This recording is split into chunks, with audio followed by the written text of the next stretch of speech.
اور غوث العظم پیر ماں پیر جہاں کی نسل پاک میں سے ہے۔ سبحان اللہ۔ غوث الورا نے 4 شادیاں کی، چاروں مقدس بیویوں سے 49 اولاد ہوئی، جس میں 27 بیٹیاں اور 22 بیٹے۔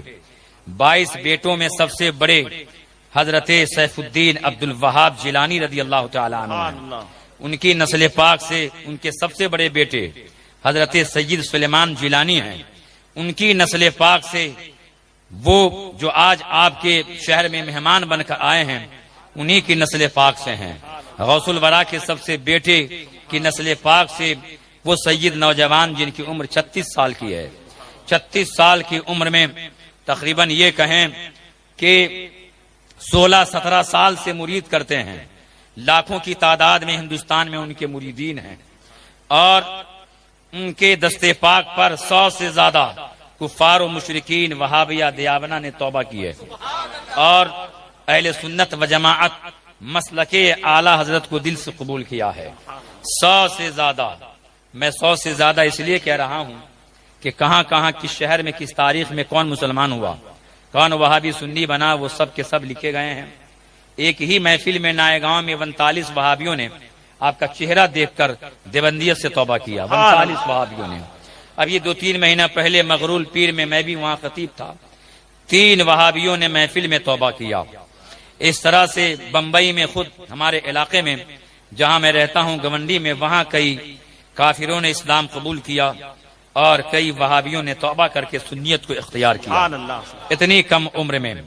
اور خلافت تو حضور تاج الشریعہ نے بہتوں کو عطا فرمایا ہے، مگر بہت سارے لوگوں کی خلافت سکوتیہ ہے کہ ان سے عرض کیا گیا حضور فلاں بہت کام کر رہے ہیں، کچھ عطا فرما دیجئے، تو حضرت نے نہ ہاں کہا نہ کہا، اعلان ہو گیا کہ نعرہ تکبیر اللہ اکبر، فلاں کو خلافت مل گئی۔ تو بہت سارے لوگوں کو خلافت سکوتیہ میں نے خود دیکھا، بارہا مشاہدہ کیا کہ نہ تو کہا کہ میں نے دیا یا امامہ پہنایا، کچھ نہیں، بس کہہ دیا اور نقیب نے اعلان کر دیا، خلافت حاصل ہو گئی۔ بہتوں کو عرضی لگانے کے بعد خلافت ملی کہ حضور فلاں کو خلافت دے دیجئے، تو آپ نے کہہ دیا کہ میں نے خلافت دیا، مجھے جو ہمارے بزرگوں سے ملی ہے میں فلاں کو دیتا ہوں خلافت و اجازت۔ بہتوں کو اس طرح سے عرضی لگانے پر، بار بار استدعا کرنے پر خلافت سے نوازا۔ کئی ایک ایسے بھی ہیں جن کو حضور تاج الشریعہ نے خود سے خلافت و اجازت سے نوازا۔ انہی میں سے سر فہرست اولاد غوث العظم ہے کہ بن مانگے بن طلب کیے حضور تاج الشریعہ نے اولاد غوث الورا عبد القادر جیلانی سرکار کو عطا فرمایا۔ آج بھی وہ ریکارڈنگ موجود ہے کہ سرکار امین شریعت نے جب انہیں خلافت سے نوازا تو جملے پہ غور کیجئے، جو بڑے ہوتے ہیں ان کے جملے بڑے ہوتے ہیں، بھلے مختصر ہو مگر مانوی اعتبار سے بڑا جملہ ہوتا ہے۔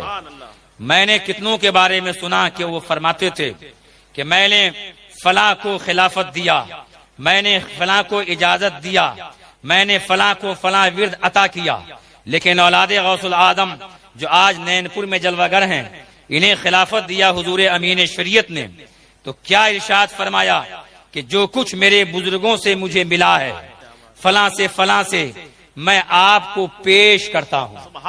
جملہ سنیے کہ بارگاہ غوث الورا کے بچے تک، طفل تک کا کتنا ادب رکھتے ہیں، کیونکہ اللہ والے ہی اللہ کے ولی غوث الورا کا کما حقوق ادب کر سکتے ہیں۔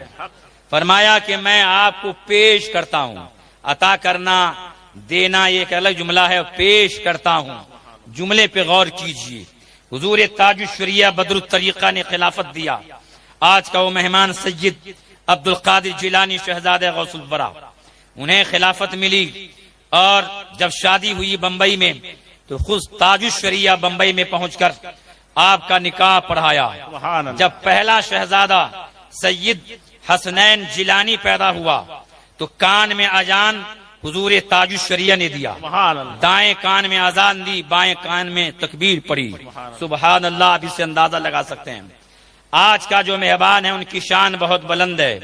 ویسے اگر صاحب کرامات نہیں بھی ہوتے، صاحب عظمت تو ہر سید ہوتے ہیں، کرامت والے نہیں بھی ہوتے، پیری مریدی نہیں بھی کر رہے ہوتے، تو اتنا ہمارے لیے کافی ہے کہ غوث العظم کی نسل پاک سے ہیں۔